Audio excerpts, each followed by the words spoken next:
नमस्कार सुमित शर्मा जी। नमस्कार। ये मामला अभी तक सिर्फ बातों में और जुमलेबाजी में ही अटक के रहेगा। तो धोखेबाजी हमारे युवा अधिवक्ताओं के साथ में हुई है। नमस्कार अधिवक्ता साथियों, जैसा कि आप सभी लोगों को पता है कि bar council of Uttar Pradesh का चुनाव बहुत ही जल्द संपन्न होने वाला है। इस चुनाव को लेकर के तमाम प्रत्याशी अपनी अपनी किस्मतों को आजमा रहे हैं और इसी के साथ साथ हमारे साथ मौजूद हैं सुमित शर्मा जी। नमस्कार सुमित शर्मा जी। नमस्कार जी। ये एक युवा और जुझारू प्रत्याशी हैं और इनसे मैं जानने का ये प्रयास करूंगा कि आप युवा अधिवक्ताओं के लिए कहा गया था कि एक स्टाइपेंड दिया जाएगा उत्तर प्रदेश सरकार के द्वारा और बार काउंसिल के द्वारा। अभी तक ये मामला कहाँ तक पहुँचा है? ये मामला अभी तक सिर्फ बातों में और जुमलेबाजी में ही अटक के रहेगा। मुझे नहीं लगता कि मेरे किसी अधिवक्ता को, जूनियर अधिवक्ता को कोई आर्थिक सहायता यूपी बार काउंसिल के माध्यम से या उत्तर प्रदेश सरकार के माध्यम से कोई किसी को प्राप्त हुई हो। तो ये तो सिर्फ एक धोखेबाजी हमारे युवा अधिवक्ताओं के साथ में हुई है, जो कि होना नहीं चाहिए। आपका मानना ये? हाँ, जो कहा है वो होना चाहिए। बिल्कुल बिल्कुल। आपसे एक और युवाओं से संबंधित सवाल हम पूछना चाहेंगे। लॉ कॉलेजेस खुल रहे हैं, तमाम लॉ के स्टूडेंट्स निकल रहे हैं, लेकिन रजिस्ट्रेशन की प्रक्रिया अभी भी ऑफलाइन है। बड़ा तकलीफ है। ये तकलीफ तो रहेगी। कारण क्या है कि जो हमारे पूर्व में हमारे सदस्य हैं वो नहीं चाहते कि ये प्रक्रिया सामान्य हो जाए। वो इसको बहुत बड़ी प्रक्रिया बना के दिखाना चाहते हैं कि जैसे अब मेरठ से हैं हम यहाँ पर, तो उसका क्या नाम है, हमने आपका रजिस्ट्रेशन कराया, फिर उसको वो उन पर कि हमने आपका साथ दिया, मतलब उसको साथ देना बताते हैं, जो कि एक जिम्मेदारी। अरे आप ऑनलाइन सारी चीजें हो रही हैं, बिल्कुल लेके आपका पासपोर्ट हो, चाहे आपका ड्राइविंग लाइसेंस हो, चाहे अन्य और भी बहुत सारे डॉक्यूमेंट्स हैं जो ऑनलाइन प्रोसेस से हो रहे हैं, तो वो तो आसानी से हो सकती है। लेकिन वो करना नहीं चाहते इसे, क्योंकि इसके माध्यम से और बहुत सारी चीज़ें वो अपना हित साधते हैं और उनको इस बात से कोई मतलब ही नहीं है कि कोई 100, 200, 500 किलोमीटर चल के जाएगा या कोई उसको परेशानी है, उससे उन्हें कोई लेना देना नहीं। आज के युवाओं को वो लोग बिल्कुल महसूस नहीं कर रहे। अगर मैं आता हूँ तो मैं आपसे बता दूं कि मैं इसको ऑनलाइन प्रक्रिया से ये आपका रजिस्ट्रेशन कराने का काम मैं करूँगा। साथ ही साथ मैं आपसे ये भी जानूंगा कि आपने पूरा प्रदेश घूमा होगा, मुझे जहाँ तक कि अंदाजा है पूरा प्रदेश घूमा होगा, तो पूर्वांचल के साइड जब आप घूम रहे होंगे तो आपने क्या महसूस किया? मैं कई जिलों में उधर गया। आप पूर्वांचल की तो बात छोड़िए, मैं मुख्य रूप से आपसे बात करता हूँ प्रयागराज जो जिला न्यायालय है, उसमें काफ़ी मतलब खराब स्थिति में हमारे अधिवक्ता, मतलब जो एक सेंटर में हम मान सकते हैं। बिल्कुल बिल्कुल। तो उसमें भी हमारे अधिवक्ताओं की स्थिति इतनी मतलब खराब है कि मतलब उनको अच्छे से बैठने का स्थान, मतलब गर्मी, धूप, हर चीज़, उसको भी छोड़िए। मैं तो उसकी बात क्या कर दूँ, यहाँ हमारे यहाँ पे बुलंदशहर है, एक जिला हमारे पास में है, बिल्कुल NCR में ही आता है। अच्छा। तो वहाँ पे आप सिकंदराबाद तहसील में गया था, मैं देख के बड़ा ताज्जुब माना। इतनी ठंड में जब व्यक्ति घर में दीवारों के बीच में, 4 दीवारी के बीच में भी इतना ठंड महसूस कर रहा है, मेरा अधिवक्ता बिल्कुल खुले में एक टीन शेड के नीचे बैठा हुआ है और बारिश सब चीज को वो अपना सहन करता है। जैसे आपने सिकंदराबाद बताया, वो मुझे लगता है कि वो बुलंदशहर में ही आता है। हाँ, बुलंदशहर जिला है एक हमारे यहाँ पर। हाँ, उसका ही एक तहसील है वो। और साथ ही साथ हमको जहाँ तक ज्ञात है कि वहीं के अध्यक्ष भी हैं क्या? हाँ, बुलंदशहर से इस टाइम चेयरमैन जो हैं हमारे खुर्जा तहसील पड़ती है, उससे ही हैं हमारे शिव किशोर गौड़ जी। अच्छा अच्छा। तो साथ ही साथ हम यूपी की ही बात करते हैं और यूपी में पूर्वांचल की बात करते हैं। तो पूर्वांचल में महिला अधिवक्ताओं को लेकर के हम बात आपसे करना चाहेंगे, क्योंकि आप युवा प्रत्याशी हैं और आजकल महिलाओं की भी सहभागिता लगातार बढ़ती जा रही है, तो उसको आप किस तरह से देखते हैं? महिलाओं की सहभागिता मैं इस तरीके से देखता हूँ, आप ये लगाइए कि पूरे उत्तर प्रदेश से हम 25 सदस्य चुन के आने वाले हैं। और उसमें आप देखेंगे जब नामांकन प्रक्रिया शुरू हुई थी तो उसमें लिखा हुआ था कि 12 सदस्य 10 वर्ष से ऊपर की अनुभव के होंगे। अच्छा। तो एक रिजर्व कोटा हो गया उनका कि 12 सदस्य 10 साल से ऊपर के होंगे, अच्छा। कि अनुभवी होने भी चाहिए, अनुभवी व्यक्ति होने चाहिए, उनका सम्मान होना चाहिए, क्यों एक्सपीरियंस के बिना काम नहीं चलता ना। लेकिन वो अगर होश है तो जोश भी चाहिए, बिल्कुल, है ना। बात सही है आपकी। तो उस करके मैं युवाओं के लिए और महिलाओं के लिए मैं बताना चाहता हूँ, अगर मैं चुन के आता हूँ, अगर 12 सीटें उनके लिए आरक्षित हैं, तो मैं ये भी प्रयास करूंगा कि कम से कम 5 सीटें जो 10 वर्ष से कम हो, जो जोशीले लोग हों, बिल्कुल, बिल्कुल। और थोड़ा दिमाग कम लगाएं, थोड़ा दिल और भावनाओं का ज्यादा मतलब मेल हो, जो अच्छे से मतलब उसको लीड कर सकें। ऐसे नहीं है कि आप कोई भी आया किसी भी सरकार के आप जा बैठे और उनका पक्ष ले रहे हैं अपने अधिवक्ताओं का छोड़ के। और महिलाओं के लिए भी मैं चाहूंगा कि कम से कम 25% आरक्षित सीटें यूपी बार काउंसिल में होनी चाहिए, उनकी सहभागिता होनी चाहिए। मैं आता हूं तो करीब 25% जो भी उसका बैठेगा, मैं प्रयास करूंगा कि उनकी सहभागिता हो, क्योंकि उनकी समस्याएं हैं, बहुत सारी चीजें हैं, वो समझ पाते हैं अच्छे से। भाई जो जिस तरीके जो समझ पाता है युवा हैं हम, हमें पता है कि हम किस परिस्थितियों से गुजरे हैं, बात सही है, किस तरीके से हम गुजरे हैं। हम कोई इतने बड़े विषय से तो हैं नहीं, सामान्य परिवार से हैं, तो हमें इस बात का महसूस है कि क्या क्या समस्याएं आती हैं। तो हम चाहते हैं कि कुछ ऐसे लोग भी वहां चुन के जाएं जिन्होंने वो समस्याएं फेस की हैं, जो वो वहां पहुंचे हैं। तो जैसे आपने बताया कि मैं सामान्य परिवार से हूँ, तो इसी से संबंधित एक प्रश्न हमारे मन में आ रहा है कि बार काउंसिल में जब आपने अपना नामांकन कराया होगा, फीस तो काफ़ी है, कैसे आपने मैनेज किया? नहीं, उसमें मैनेज करने का ये है कि फीस तो इन्होंने बढ़ा ही दिया है, वो आपने देखा ही है, लगभग 2.25 लाख रुपए के करीब कर दिया है, जो कि नहीं करना चाहिए था। ये तो फिर एक तरह से पूंजीपतियों का ही चुनाव हो गया है एक तरह से, इतना बड़ा शुल्क कर दिया। और शुल्क के बदले में भी इन्होंने, आप यकीन मानिए, बार काउंसिल के ऑफिस में अगर ये चाहते 100 पेन रख देते, कुछ टेबल्स रख देते, कुछ कुर्सियां रख देते, वहां आप पूछना 333 अधिवक्ता जो क्या नाम है अपना नामांकन करके आए हैं, हम भी थे। कोई दीवार से सटा के अपना फॉर्म भर रहा है, अच्छा, कोई जमीन के वो चबूतरा है उस पे रख के फॉर्म भर रहा है। इतनी बदतर स्थिति? हाँ, इतनी बदतर। अरे इन्होंने, मैं कह रहा हूँ कि 100 पेन मतलब 6 करोड़ रुपया लगभग इन्होंने इससे मतलब आया है इन्हें नामांकन से।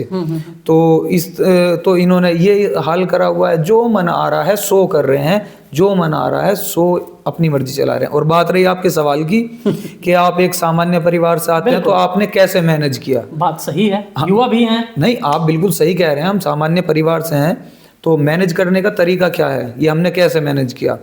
हमारे यहाँ मेरठ जिले से हूँ, मैं ये नहीं कहता कि हमारे यहाँ पर एक तरीका है, मतलब जो हमारा एक ग्रुप है, अच्छा, हाँ, वो ग्रुप पूरा यूनाइट है और वो एक दूसरे को सपोर्ट करता है। अधिवक्ताओं का ही ग्रुप? अधिवक्ताओं का ही ग्रुप है, अलग अलग भिन्न भिन्न समाज से लोग उसमें जुड़े हुए हैं, लेकिन उनकी खासियत एक है कि वो लोग उस व्यक्ति को चुनते हैं जो मतलब वो युवाओं को प्रोत्साहन करते हैं। वो ऐसा नहीं है कि मतलब उनका ये वाली पॉलिसी नहीं है कि सुमित शर्मा, देखिए मैं बताऊं आपसे, मैं ये मानता हूं कि सुमित शर्मा योग्य है, बिल्कुल सही है, लेकिन ये मानना बिल्कुल गलत है कि सुमित शर्मा ही योग्य है। हाँ, ये बात तो और सही है। हाँ, ये बिल्कुल गलत है बात कि मैं ही योग्य हूँ। तो नंबर, आप सबको चांस दें। बिल्कुल, कोई आपसे अच्छा सोच सकता है, कोई आपसे अच्छा विचार कर सकता है, कोई आपके समाज में भी आपसे अच्छा हो सकता, कोई आपके समाज से इतर दूसरे जिले में भी अच्छा हो सकता, कोई दूसरे अन्य समाज में भी अच्छा हो सकता, लेकिन आप ये चाहें कि बस मैं ही मैं, तो मैं आपके माध्यम से बता दूं, प्रकृति का नियम है, या तो देकर जाइए या छोड़ कर जाइए। बात सही है। अगर आप अपने हाथ से देकर जाते हैं तो उसमें सम्मान होता है, रिस्पेक्ट है, और अगर आपको छुड़वाती है प्रकृति का नियम तो सब बंधे हुए हैं उससे, बिल्कुल, तो वो फिर आप जब छोड़ के जाएंगे तो वो कितनी खराब बात होगी कि देखिए माने नहीं।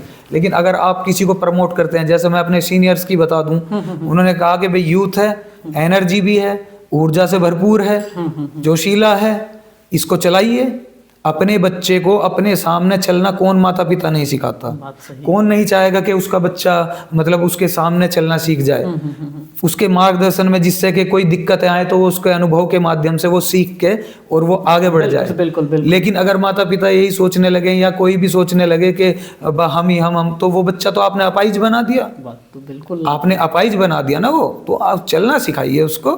तो दूसरा आपने तो इसी उन्होंने इसी प्रक्रिया जो ये मैं चलना बता रहा हूँ, इसी प्रक्रिया के माध्यम से हमारा चयन हुआ। अच्छा। वहां पर सबने यूनिटी से सबने एक मत होकर हमें कैंडिडेट बनाया। ऐसा नहीं है कि हम बस अपनी मर्जी से आ गए और हम अपना खड़े हैं। हमें 36 की 36 बिरादरियों का समर्थन है, सभी धर्म, सभी मजहब, सभी पंथ से हमको सपोर्ट है पूरे मेरठ से। और आपको सुन के ताज्जुब होगा, आपने जो अभी ये पूछा कि आप आर्थिक रूप से सामान्य परिवार से हैं, तो इसको कैसे मैनेज कर रहे हैं? इसे हम ऐसे मैनेज कर रहे हैं, मेरा चुनाव सिर्फ अब 15 दिन का रह गया और इस चुनाव को लगभग 1.5-2 साल से मैं लड़ रहा हूँ। आप यकीन मानेंगे, मुझे ये भी पता नहीं लग रहा कि मेरी सारी व्यवस्थाएं, मेरा ग्रुप, मतलब मेरा ग्रुप नहीं, मेरे अधिवक्ता, मेरे बुजुर्ग वो व्यवस्थाएं कैसे कर रहे हैं। अच्छा। आज तक मैं सच बताऊं, मुझे ये भी नहीं पता कि मेरी फीस किससे, कहां से, कैसे जमा हुई। अच्छा। वो सारा उनका धन्यवाद है भाई, यूनिटी है वो। मैं उनका कैंडिडेट, मतलब एक अधिवक्ता समाज को रिप्रेजेंट करता हूँ। और सबसे खास बात है, युवा आप हैं, ऊर्जा से भरपूर हैं। हाँ, मैं बताऊं। और दूसरा, आप इस बात को सोचेंगे कि भाई मेरा नाम शर्मा है। आपको यकीन बताऊं, मुझे इतनी मदद करी है लोगों ने। मुझे अगर किसी भी चीज की जरूरत पड़ती है तो आप ये लगा लीजिए, सुई से लेके मतलब तलवार तक का जो भी है वो सब मुझे, मतलब मैं उनका बहुत बहुत ऋणी हूँ, बहुत बहुत धन्यवाद करता हूँ और साधुवाद करता हूँ। और मैं कहना चाहूँगा आपके चैनल के माध्यम से कि मैं कहीं भी उनके मान सम्मान, स्वाभिमान से कभी खिलवाड़ होने नहीं दूंगा।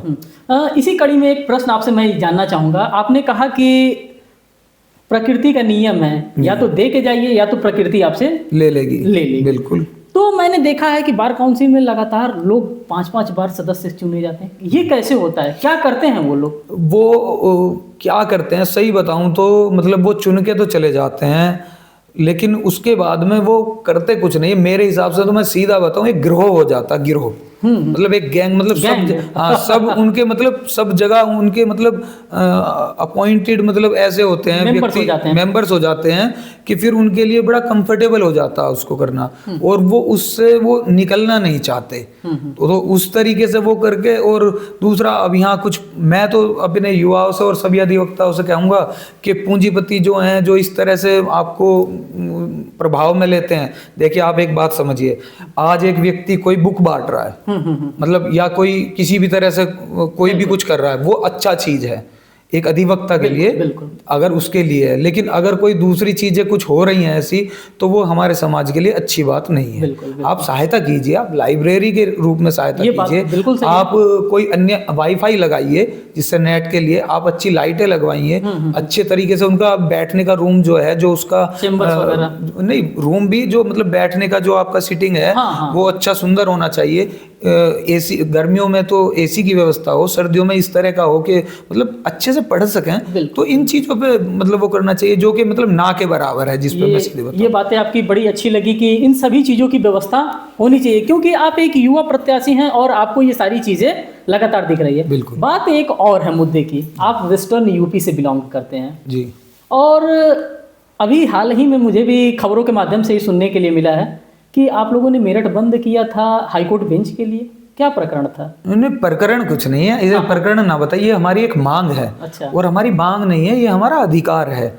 ये वेस्टर्न यूपी की जनता का एक अधिकार है, और न्याय का तो सबको अधिकार है अकॉर्डिंग टू कॉन्स्टिट्यूशन, है ना। तो सबको न्याय मिलना चाहिए, और संविधान में भी लिखा हुआ है, हर जगह लिखा हुआ है कि विलंब से मिला हुआ न्याय की कोई महत्व नहीं होता। तो हमें पता है ना उस चीज की समस्या का। तो वो मेरठ बंद नहीं हुआ था, पूरा वेस्टर्न यूपी बंद हुआ था। और उसमें आप यकीन मानेंगे, उस वेस्टर्न यूपी बंद में 17 दिसंबर को ऐसा बंद, ऐतिहासिक बंद, हर लेके किसान से लेके और आपका मतलब रिक्शा चलाने वाला हो, चाहे कोई व्यापारी वर्ग हो, चाहे कोई अन्य कोई हो, चिकित्सा उसको छोड़ के बस भाई इमरजेंसी है वो, तो वो सब चीज बिल्कुल सारे वेस्टर्न यूपी ने हमें समर्थन दिया। और पूरा बंद एकदम। तो कैसे मैनेज हुआ?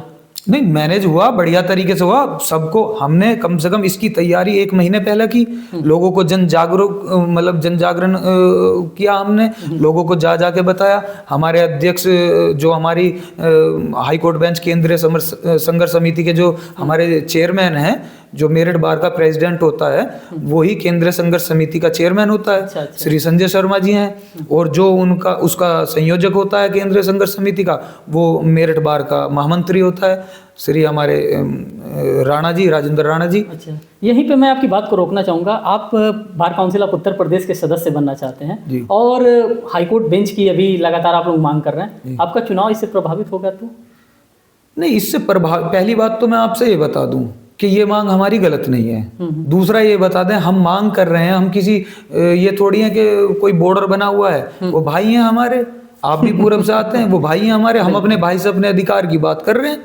हम क्या गलत कर रहे हैं? वो हमारे भाई हैं, वो सहमति से वो हम तो चाहते हैं कि वो हमें इस चीज में हमारी मदद करें।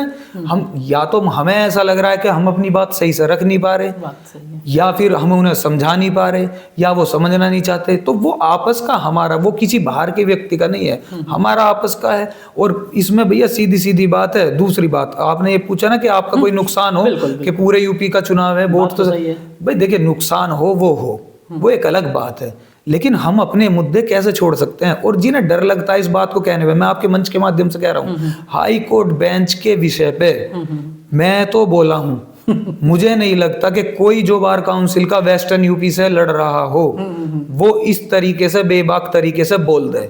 मैं ये नहीं कहता कि बोल नहीं सकते, लेकिन जो प्रत्याशी है, मुझे नहीं लगता, कारण है ना उन्हें भाई अपने हाई कोर्ट में अपना बहुत सा कुछ को भाई डीजीसी किसी को किसी तरह का लालच है, किसी को जज अपॉइंट कराने हैं, किसी को कहीं भेजना है।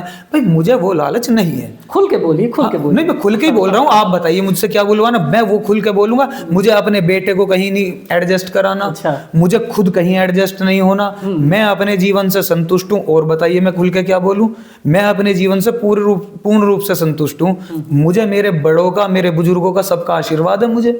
मुझे क्या प्रॉब्लम है? तो आपने सही किया। ये एक युवा के अंदर ये जोश होना चाहिए, और ये होना चाहिए, एक दूसरे के लिए सहयोग की भावना होनी चाहिए। और मैं आपके चैनल के माध्यम से एक और बात बता दूं, ये मेरे परिवार के साथ में बात हो रही है।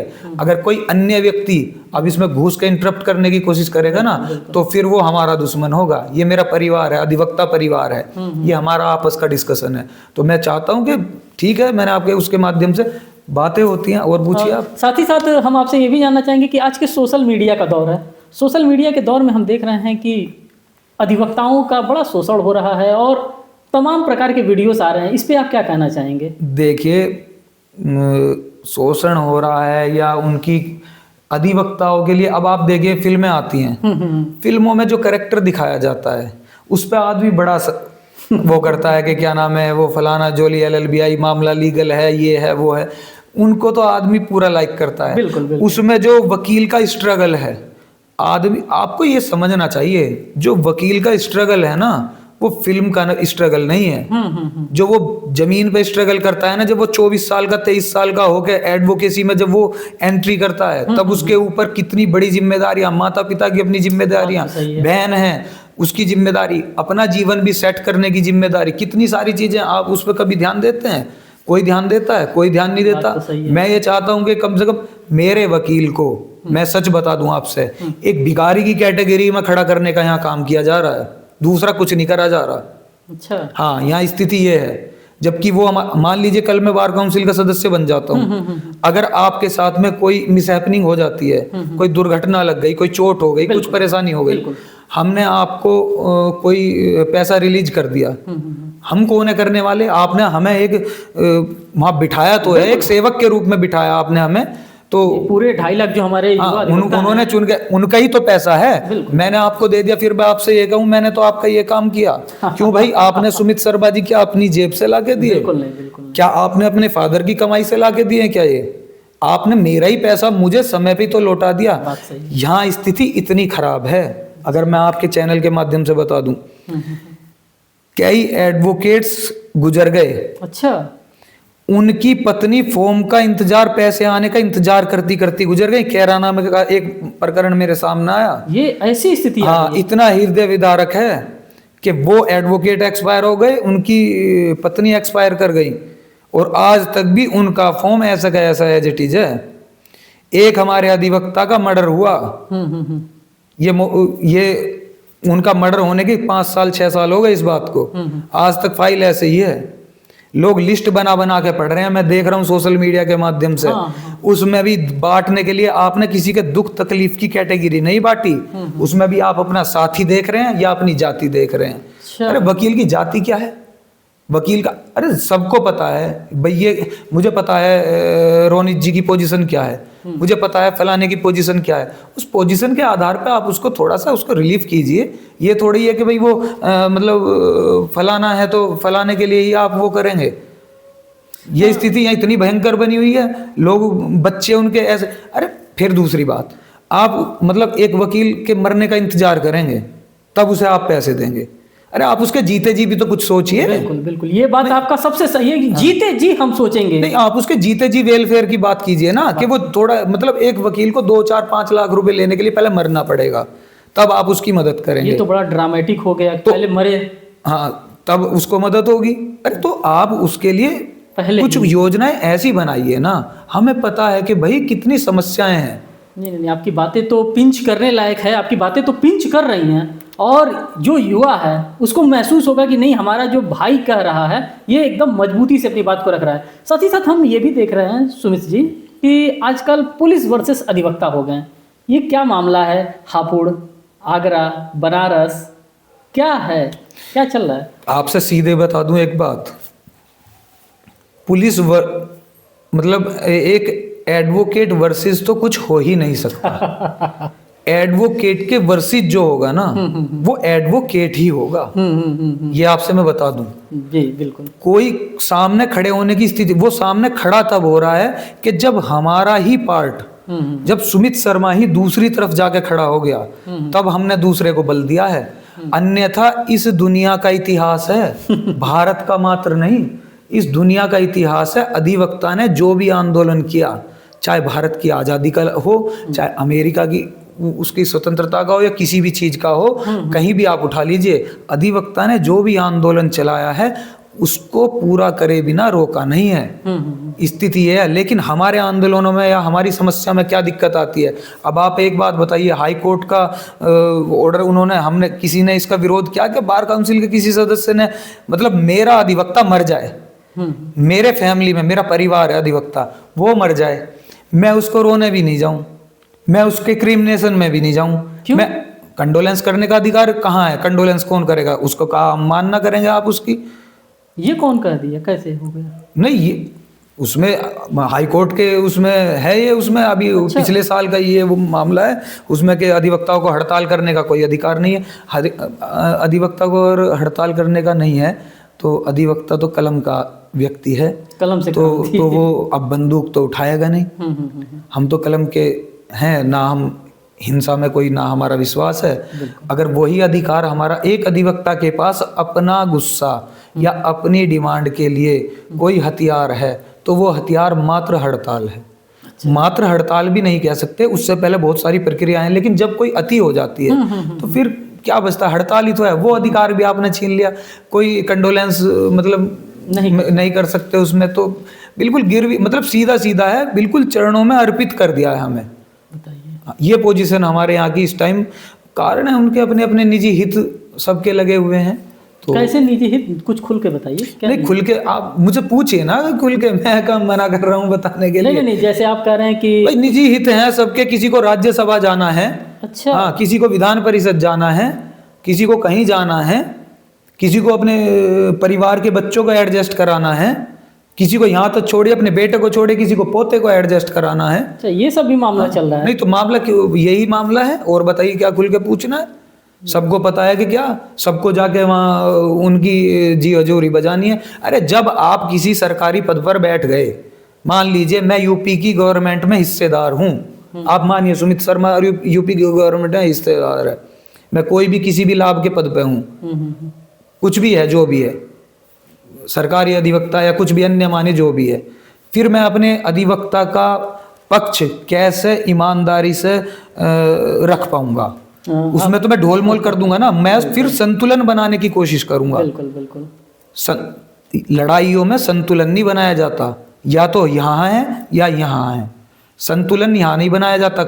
यहाँ क्या काम हो रहा है, यहाँ अधिवक्ता को तो अधिवक्ता से लड़ाया जा रहा है। अच्छा, अरे आप क्या बात कर रहे हैं, आपको जो आप जानकारी कीजिए, आप अपने इसके माध्यम से आप देखिए, अधिवक्ता को तो अधिवक्ता से लड़ाया जा, खेमों में बांट दिया अधिवक्ता। अच्छा। बार में कैटेगरियां बट गई हैं, ये खेमा, ये खेमा। अधिवक्ता को अधिवक्ता से लड़ाया जा रहा है, न्यायिक अधिकारियों से उनकी गठबंधन कराए जाते हैं, प्रशासनिक अधिकारियों से, राजनीतिक नेताओं से, उनको अर्पित किया जाता। लेकिन एक अधिवक्ता को एक अधिवक्ता के ही उसमें बैठने नहीं दिया। ऐसा माहौल बना दिया है, ऐसा माहौल क्रिएट कर दिया है कि मतलब हम आपस में ही, और ये माहौल ज़्यादा दिन, अब मैं बता दूं आपसे, अब हमारे युवा जो हैं, जो हमारी नई जनरेशन है, आप एक बात समझिए, मेरी उम्र इस टाइम 36 साल है, जो 22 साल का 23 साल का व्यक्ति होगा, अधिवक्ता होगा हमारा, उसके लिए मैं भी तो सीनियर ही हुआ। बिल्कुल सीनियर है। ऐसे ही मुझसे जो 12-13 साल बड़े हैं वो मुझसे सीनियर हुए। तो आप ये देखिए ना, जब मैं सीनियर होकर अपने जूनियरों में किसी तरह का भेदभाव नहीं कर रहा, क्योंकि जो मैं 23, 24, 25, 27, 28 साल की उम्र में करके आया हूं, मैं वो उन बच्चों से, मैं उनसे कहूंगा आप करिए इसे।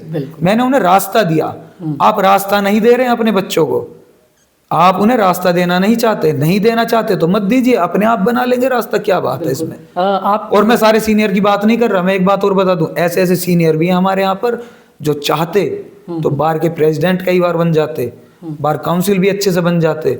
और हमारे मेरठ में ही ऐसे कई लोग हैं जो एक बार बने हैं, लेकिन उन्होंने दोबारा नामांकन तक नहीं किया। अच्छा, दोबारा नामांकन तक भी नहीं किया उन्होंने, जबकि वो चाहते तो वो दोबारा भी बन जाते। इतनी निष्ठा है, इतनी निष्ठा नहीं है उनकी, वो उन्होंने अपनी जिम्मेदारी समझा कि सुमित शर्मा मेरा बेटा है, फलाना शर्मा मेरा बेटा है, फलाना लड़का मेरा बेटा है, इनको आगे बढ़ाऊंगा, ये मेरी जिम्मेदारी है। ऐसे मेरठ बार का उदाहरण दे सकता हूं मैं, ऐसा, और क्योंकि भाई मैं उससे जुड़ा हुआ हूं तो मैं आपको ये उदाहरण दे रहा हूँ। मेरठ में ऐसे लोग भी हैं जिन्होंने दोबारा नामांकन, और वो बन जाते हैं 100%, लेकिन नहीं किया उन्होंने। यहीं पे मैं आपसे एक और बात करना चाहूँगा। आप युवा हैं, जुझारू प्रत्याशी हैं, एकदम ऊर्जा के साथ बोल रहे हैं, जो भी युवा सुनेगा आपको खुश हो जाएगा। आपको डर नहीं लग रहा है? कैमरे के सामने बोल रहे हैं, बता रहे हैं कि किसी को राज्यसभा जाना है, किसी को लोकसभा जाना है। नहीं तो मतलब मुझे ये समझ में, डर किस बात का? एडवोकेट अगर बोलने में भी डरेगा, मतलब मैं अपने अधिवक्ता की लड़ाई लड़ने जा रहा हूँ, ठीक है, और मैं आज ही उसके साथ अभी से ही छल करना शुरू कर दूं क्या? अभी से ही छलना शुरू कर दूं क्या उसको? मतलब आप समझिए ना भाई, जो व्यक्ति अभी नहीं बोल सकता वो कब बोलेगा? भाई बोलना तो मुझे बताना तो पड़ेगा ना। अब जो बैठे हैं जिनको बुरी लग रही है बात, लगने दो, उससे नुकसान होगा या मुझे कोई नुकसान वैसा भी हो सकता है, कुछ भी। भाई नुकसान की बात ही नहीं है। अगर मुझे नुकसान से डर लगना था तो अपने घर बैठना था, क्या जरूरत थी मुझे मैं आने की फिर? बिल्कुल बिल्कुल। और मैं इसमें एक बात और बता दूं, मेरे से कई लोग एक सवाल कर लेते हैं कि भाई जब आपका कोई इंटरेस्ट ही नहीं है तो फिर आप मतलब ये जनरली मतलब भाई आप भी पूछ सकते हैं, मुझे पूछ लिया था पहले, मैं पूछने ही वाला था। हाँ, कि भाई जनरली आप अगर कुछ मतलब आपका मतलब कोई इच्छा है इस तरह की नहीं है तो फिर आप क्यों इतना टेंशन मोल ले रहे हैं? वो मेहनत इसलिए ले रहा हूँ कि मैंने मानव योनि में जन्म लिया है, और इस मानव योनि में प्रारब्ध होते हैं आदमी के, जो कर्म से भी जो पूर्ण में अर्जित हैं, वो उस प्रारब्ध के कारण ही हम मानते हैं, मतलब ऐसी मान्यता है, और मैंने देखा भी है, जैसी करनी वैसी भरनी, वो खूब अच्छे से होता है। तो मैं मानव जीवन मिला है उस ईश्वर की कृपा से, तो मैं ये चाहता हूं कि इस जीवन को थोड़ा सार्थक कर लिया जाए। ऐसे नहीं कि पशुओं की तरह आए, अपना ही पेट भरा, अपना अपना अपना अपना। आज तो मैं आपके सामने कह रहा हूं कि मैं एक सामान्य परिवार से हूं, कल मेरी 12-13 जिलों में कोठियां हो जाएंगी, कल मैं कचहरी के पास बहुत बड़ा बंगला बना के रहूंगा, ठीक है, और मैं अपने वकील, जिस वकील के कंधे पे, जिस वकील को मैं मतलब जिसके नाम पे मैं आज वोट मांग के यहाँ जा रहा हूँ, उसको मैं भूल जाऊंगा। आपको पता है स्थिति बड़ी दयनीय है कि मतलब एडवोकेट का घर से वहां तक आना भी, ट्रैवल करना भी उसके लिए बड़ा टफ है। और मैं इसमें एक चीज और आपसे बताऊंगा कि जो आपने पूछा ना कि आप फिर इसमें क्यों घुसना चाहते हैं, तो उसका मेरा कारण यह है कि जीवन को सार्थक, सार्थक करने के लिए जीवन सार्थक आपका तब होता, मेरे नजरिए से, जब आप किसी की सहायता करते हैं और उसके मन से आपके लिए दुआएं, आशीर्वाद कुछ निकलता है, तो आप अपना जीवन सार्थक मानिए। बात तो दुआ की निकली है, तो हम कुछ बुजुर्ग अपने अधिवक्ताओं की भी बात करेंगे। डेथ क्लेम पे थोड़ा सा हमने बात आपसे किया है, लेकिन हम जानना चाहेंगे कि डेथ क्लेम है क्या, किस तरह से डेथ क्लेम दिया जाता है, किस तरह से पास किया जाता है? डेथ क्लेम ये है कि अपना जो एडवोकेट हमारे एक्सपायर कर जाते हैं, तो उनका एक फॉर्म जो लोकल बार होती है उससे आप अपना फॉर्म वो भर के जाता है वहाँ से, उसका वेरिफिकेशन होके और बार काउंसिल से उसकी एक योजना है। अच्छा। जिसके द्वारा वो मतलब उस परिवार को जो उनके परिजनों को जो भी हैं उसमें उनको सहायता मिल जाती है। अच्छा। तो ये प्रक्रिया। और जाते जाते एक प्रश्न आपसे और पूछेंगे जी। अभी हाल ही में समाचार में मैंने भी सुना है कि मेरठ जिला न्यायालय के में कुछ चेम्बर्स थे, उन चेम्बर्स को किसी अधिवक्ता के द्वारा कब्जा या कुछ किया गया था क्या? नहीं, ये गलत आपने सुना है। वो चेम्बर्स नहीं कब्जाए थे, वो उसमें क्या नाम है, अब आप एक बात बताइए, मैं अधिवक्ता हूँ, चलिए मान लीजिए मैंने अपना बहुत करके कुछ भी करके मैनेज करके अपना सीट बैठने की व्यवस्था मैंने अपनी कर ली जी। लेकिन सबकी पॉसिबिलिटी नहीं है ना उस तरीके से। तो सही है, और यहाँ पे बड़ा खराब तरीका है, मैं आपसे बता दूं। चैम्बर्स के लिए लेने का बड़ा अलग अटपटा सिस्टम है, मैं उसे छोड़िए खैर बात को, लेकिन मैं आपसे बताना चाहूँ वो उन्होंने चैम्बर नहीं कब्जाए थे। एक वहाँ खाली जगह पड़ी हुई थी। अच्छा। उस खाली जगह में उन्होंने अपना एक जाल मतलब कुछ इसका लोहे का इस तरह से लगा के, हाँ, तो वो लगा के वो अपना वो उसको कि भाई यहाँ जगह नहीं है तो बैठ जाए। अब उसमें दिक्कत एक आती है, अब बहुत से लोगों ने उनको क्रिटिसाइज किया कि भाई ये गलत है, ये फलाना है। मैं कह रहा हूँ देखिए, इस तरह से करना गलत है, लेकिन अगर गलत है तो फिर सही क्या, सही करिए ना। बात सही है, बात सही है। आप उन्हें सही बताइए ना कि सही क्या है। कहाँ बैठेगा, कहाँ बैठे भाई? देखते हैं रोडों पे बैठते हैं बेचारे, भाई सड़कों पे बैठते हैं, गाड़ी निकल रही है, कोई उसमें टक्कर मार दे, कोई उसको वो कर दे, उसके बच्चे क्या काम करेंगे फिर? बात तो सही है। तो वो क्या नाम है, वो ये नहीं था कि भाई आप बताइए, बस मेरा ये मानना, मैं उनके ये नहीं है कि ऐसे कब्जा करके आप उस काम को कर लो। भाई वो अगर कर रहे हैं, उनको इतनी पीड़ा है कि वो उस काम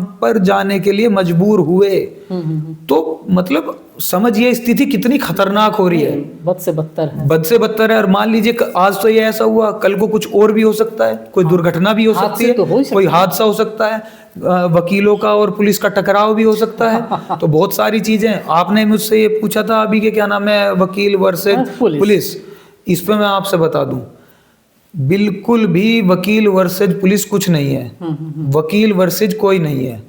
वकील वर्सेज वकील हुआ है, ये ही हमारे व्यक्ति हैं कुछ, जो 1-2% है, जो भी मुश्किल से, अन्यथा कोई नहीं है, कोई दिक्कत वाली बात नहीं है। वकील अपना काम ईमानदारी से करता है।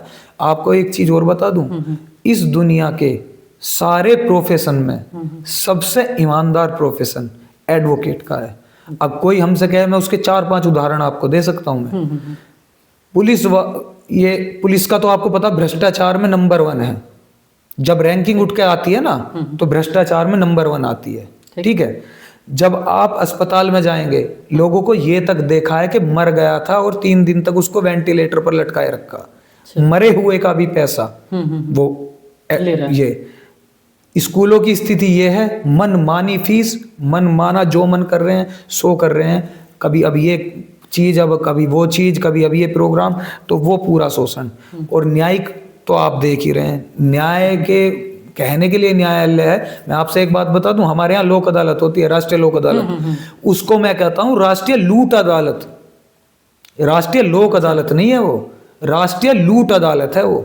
मैंने पिछले साल के शायद जून या जुलाई के महीने में थी वो हमारे यहाँ पर। उसमें क्या होता है कि चालान जो जमा होने होते हैं, वो चालान वगैरह तो मतलब कुछ रियायत मिल जाती है, उनको थोड़ा सा रिलीफ मिल जाता है। मान लीजिए आपका 2000 का है, आपका 100 रुपए की रसीद बनाई या 200 की बनाई, तो आपको रिलीफ दे दिया और आप अपना चालान वो खत्म करवा लिया। पता क्या होता है हमारे यहाँ पे, या फिर मैंने इसके बारे में बाद में पता किया, वो रसीद नहीं देते। क्यों? पूरे 2000 रुपए लेते हैं और कहते हैं इतने में ही होगा। हाँ, इतने में ही होगा। अब आप समझिए पता लगा बाद में उन्होंने 20 रुपए की 30 रुपए की रसीद काटी, बाकी तो वो 1970 रुपया कहाँ गया? ना तो वो गवर्नमेंट के खाते में गया, ना उसको रिलीफ मिला। ये तो बड़ा अच्छा पॉइंट आपने बताया। नहीं, अच्छा पॉइंट क्या, अब इसमें एक और सुनिए। वकील अगर कहता है जी वो पूरे ले रहे हैं, तो क्लाइंट ये सोचेगा, एक जूनियर वकील ही तो करेगा ये काम। भाई वो ये सोचता है राष्ट्रीय लोक अदालत आई है, मेरे 2-4 मेरे पास चालान आ जाएंगे या कुछ और चीजें हो जाएंगी, तो मुझे कुछ पैसा अर्निंग हो जाएगी, कुछ हाथ आ जाएगा मेरे। अब क्लाइंट ये सोचता है कि पैसा वकील खा गया सारा, लेकिन उसे नहीं पता, उसके मन में ये है कि क्यों सोचता है वो, भाई जब उसको रसीद तो उसको मिली नहीं, 2,000 रुपए वहां चले गए, तो अब वो कैसा मतलब इस बात को करे। बाद में पता लगा कि इनके सबकी हिस्सेदारी होती है इसमें, बताइए। सबकी हिस्सेदारी होती है। मैं आपके चैनल के माध्यम से पूरा बता रहा हूँ, पूरे तरीके से। आप कह रहे हैं खुल के बोलिए, बोल दिया हमने खुल के। और मैं उस तारीख को, मेरे डेट ध्यान में नहीं आ रही थी, ACGM 6 4 था शायद, 4 था, उसमें थे हम। तो मैंने वहां जाके, और इसके विषय पे मैं, संजीव पांडे जी हमारे यहाँ पे डिस्ट्रिक्ट जज थे, आपके जज यहाँ से जो हमारे ACGM 4 थे, वो उठकर बीच में ही छोड़कर, मैंने कहा आप मुझे लिख के दीजिए ना। मुझे किसी ने शिकायत करके बुलाया, मुझे मेरे एडवोकेट ने, तो मैंने कहा आप मुझे लिख के दीजिए ना कि आप रसीद बना दीजिए, कि तो मुझे कोई प्रॉब्लम नहीं है, आप रसीद भी, कि मैं नहीं करता, नहीं करते तो जाइए। हम चले गए डिस्ट्रिक्ट जज साहब के पास गए, हम, संजीव पांडे जी थे, मैं था उसमें। हमने उनसे कहा, कहने के बाद उन्होंने कहा मैं देखता हूँ, करता हूँ। कुछ नहीं देखता, कोई नहीं देखता, ना किसी ने कुछ किया। अच्छा। कि मैं CGM के यहाँ भिजवा रहा हूँ, मैं उसके यहाँ भिजवा रहा हूँ। तो आप देखिए, ये तो मैं छोटी सी बात बता रहा हूँ, इसके पीछे सिस्टम में पता ना क्या क्या है, वो सबको पता क्या है क्या नहीं है। जाते जाते एक छोटा सा प्रश्न, अब सारे सवाल सर, अधिवक्ता प्रोटेक्शन एक्ट को लेकर के क्या चल रहा है और आपके मन में क्या ख्याल है युवाओं के लिए? देखिए, एडवोकेट प्रोटेक्शन एक्ट जो है, ये मजाक बना दिया है। किसने? हमारी अधिवक्ताओं ने, जो हमारे ये बार काउंसिल के बैठे हुए हैं ना, यूपी बार काउंसिल के, इन्होंने सबने इसको मजाक बनवा दिया है। आपको पता है 333 कैंडिडेट हैं। मैं सुमित शर्मा इसमें प्रत्याशी हूँ। बिल्कुल। सुमित शर्मा प्रत्याशी तब बने हैं जब उन्हें ये पता हो कम से कम भाई 100 वोट तो मैं ले ही जाऊंगा प्रथम वरीयता के। 100 तो मान लीजिए, इसका मतलब ये है कि 100 व्यक्ति मेरे फिक्स है, आप इसे मान के चलिए। 333 कैंडिडेट हैं, अगर 100 व्यक्ति 333 लेकर आए एडवोकेट्स, तो 30,000 प्लस एडवोकेट बैठते हैं। बिल्कुल सही है बात। अब मैं उसको आधा कर देता हूं, और 15,000 प्लस एडवोकेट बैठते हैं। 50-50 भी नहीं है क्या तुम्हारे पास? अगर सुमित के पास 50 एडवोकेट ले जाने के लिए नहीं है अपनी एडवोकेट की लड़ाई के लिए, तो क्यों बार काउंसिल का नामांकन कर रहे हैं? और अगर हैं, चलिए आप कहाँ का घेराव करना। 15,000 वकील का मतलब समझ रहे हैं? एक वकील 15,000, एक वकील 100 आदमियों के बराबर है। मैं बहुत कम बता रहा हूँ डरता डरता, बल्कि ज्यादा ही होता। 15,000 वकील का मतलब आप ये समझें कि कम से कम 15 लाख व्यक्ति खड़ा है। आप ये समझिए सीधा सीधा। चलिए 2 दिन में 3 दिन आप बैठिए ना, चुनाव बाद में हो जाएगा बार काउंसिल का, क्यों डर रहे हैं आप? अरे नहीं जीतेंगे, नहीं होगा, नहीं हो, क्या फर्क पड़ रहा है भाई? वकीलों की लड़ाई लड़नी है तो ऐसे भी लड़ सकते हैं ना, आइए मैदान में, कोई नहीं आएगा। ये युवा वाली बात आप कर रहे हैं। ये युवा ही आएगा, वो युवा ही करेगा, वो ही करेगा, उसको ही चलना पड़ेगा, उसको ही समझना पड़ेगा कि सब कुछ हमारे साथ हो रहा है, हमारे आने वाली जनरेशन के लिए हो रहा है, तो इसको हमें समझना पड़ेगा। चलिए ना, आप विधानसभा का घेराव करिए, आते हैं हम, चलो लखनऊ सेंटर में है, आओ चारों तरफ से। चलिए आप दिल्ली आइए, चलते हैं हम जंतर मंतर पर। एडवोकेट प्रोटेक्शन एक्ट तो कई बार यहाँ पे लागू होते होते रह गया। हापुड़ के प्रकरण में कितना खराब काम हुआ हमारे अधिवक्ता के साथ में, सिर फट गए, इतनी दिक्कतें हुई। गाजियाबाद में मैं ये कह रहा हूँ 100 कमियां थी। आज तक न्यायालय के इतिहास में, इस वकालत के इतिहास में, आज तक कहीं भी न्यायालय परिसर में या न्यायालय के अंदर में कहीं लाठीचार्ज नहीं हुआ। ये गाजियाबाद में हुआ, और गाजियाबाद में होने के बाद उसमें हमारी बार काउंसिल की क्या भूमिका रही ना, वो सबको पता है। हापुड़ प्रकरण में बार काउंसिल की क्या भूमिका रही, वो सबको पता है, सब जानते हैं, सारा अधिवक्ता समाज जानता है। और मैं आपसे एक बात और कहना चाहूँ चैनल के माध्यम से, अगर ये अधिवक्ता समाज अगर अब भी नहीं समझा ना, ये युवा समाज, तो आपकी इन्होंने पूरा इसको कमर तोड़ने का, सबको पता होता है कि अधिवक्ता की आप कमर तोड़ दीजिए, सब अपने आप कंट्रोल है। एक ही संविधान का प्रहरी है जो है अधिवक्ता। बॉर्डर पर अगर कोई सेवा माँ भारती की कर रहा है तो वो जवान है, और अगर यहाँ खेतों में खलिहान हुआ वो किसान है, और अगर कोई देश को चला रहा है वो संविधान है। बात बिल्कुल ठीक है, वहाँ जवान है, यहाँ किसान है, और फिर संविधान है। और संविधान का प्रहरी कौन है भाई? सीमाओं का प्रहरी हो गए हमारे जवान, बात सही। ठीक है, खेतों के प्रहरी हो गए हमारे किसान, और संविधान के प्रहरी हो गए हमारे अधिवक्ता। और अगर ये ढांचा नहीं रहा सेट तो ये बड़ा हमारे लिए दुर्भाग्य की बात होगी। इसलिए मैं कहना चाहता हूं हमारे लोग समझें, इस चीज से ऊपर होकर उठ के चलें। विषय आप मुझे एक बात बताइए, जनरली मैं सामान्य आपसे पूछ रहा हूं, मैं एक एडवोकेट हूं, मान लीजिए मैं चीफ जस्टिस ऑफ इंडिया को जानता हूं, मान लीजिए, हो सकता है बिल्कुल, और मैं जानता भी हूं भाई, हमारे यहाँ पर आए भी थे कार्यक्रम में, अगर मैं कह रहा हूं मैं उनको भी जानता हूं, मैं सब जजेस को जानता हूं, इससे मेरे सामान्य अधिवक्ता का क्या लाभ है? आप मुझे बताइए। नहीं, लाभ तो नहीं होगा कुछ। मैं फलाने मंत्री को जानता हूं, फलाने डिस्ट्रिक्ट जज को जानता हूं, मैं फलाने एजे को जानता हूं, वो अधिकारी मेरे घर आता है, मैं उसके घर चाय पीने जाता हूं, मैं नाश्ता करता हूं, मैं उसे बुलाता हूं, मैं वहां जाता, इससे मेरे अधिवक्ता का क्या लाभ है? इससे तो मेरे ही निजी स्वार्थ सिद्ध होंगे ना। बात तो सही। भाई मैं अगर किसी जज को जानता हूँ, हाई कोर्ट के जज को जानता हूँ, वो मेरा रिलेटिव है या मेरे संबंध में है, तो उससे मेरे एडवोकेट का क्या फायदा? उससे तो मैं अपना ही काम निकलवाऊंगा ना, वो तो मेरे ही काम करेगा। वो क्या मेरे अधिवक्ता को वो बता देगा कि आज उसके घर में मतलब इस तरह की परेशानी हुई है, क्या वो उसकी मदद करेगा? तो मैं सिर्फ मैं बस मैं ही मैं। तो ये ऐसा नहीं होना चाहिए। आप अपने उन अधिकारियों को जानने के बजाय आप अपने अधिवक्ताओं को जानने में इंटरेस्टेड रहें। ये पॉइंट आपका सही है। हाँ, उनको जानने में इंटरेस्टेड रहें कि मेरा अधिवक्ता कैसा है, उसके घर की क्या पोजीशन है, पूछना, उसकी एक तरह से मॉनिटरिंग करना। और जब आप राजनीति में आते हैं ना किसी भी उसमें, तो आपको अपना घर बार सारी चीजें त्यागनी होती हैं। ये ऐसा नहीं है, तो ये त्याग का पथ है, ये पुरुषार्थ का पथ है, ये कोई सामान्य पथ नहीं है कि क्या नाम है कि आप आए और अपने स्वार्थ सिद्धि के लिए आ गए। अगर कायदे में आपसे मैं बता दूं ना, तो ये बड़ा ही पवित्र काम है अगर इसको दूसरे तरीके से देखा जाए तो। अन्यथा ये बहुत खराब काम भी हो जाता है अगर व्यक्ति इसमें अपना गलत ट्रैक पे चला जाए तो इसकी गरिमा बना के रखें।